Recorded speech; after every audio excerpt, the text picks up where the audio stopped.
శేషనాద్రిపై సంతతి కొరకై అహోరాత్రములు తపస్సు చేసే వానర కేసరి కేసరి కుల సతి కడుపు పట్టగా జనించినాడొక అసమాన బలోద్ధతుడు సంయుతుడు అంజనాసుతుడు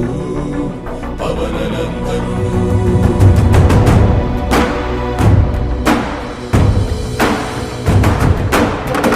కిరణముల ఉదయాత్ముని గని అది పండిన తీయని పంటను పడు సూర్య మండలము పట్టి తినాలని ఊళ్ళూరే తన దేహం నాటున రవి మరుగై జగము చీకటై పోగా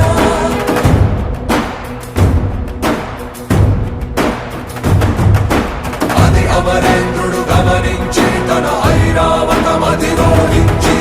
ఆంజనేయుని సమీపించి తన వజ్రాయుధమును విసరగా అది పవననందనుని హనుముని తాకా చిందిన రక్త బిందువే విద్యుద్వేగంతో ధరణి స్థలి వంగ కడలిలో చచ్చి వంగ కడలి అట్టడుగున గల శ్రీరంగ శుద్ధి గర్భము చేరియట.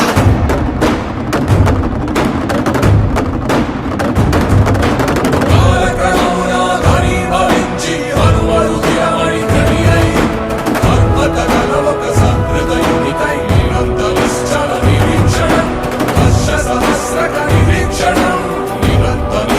నిరీక్షణం వర్ష సహస్రక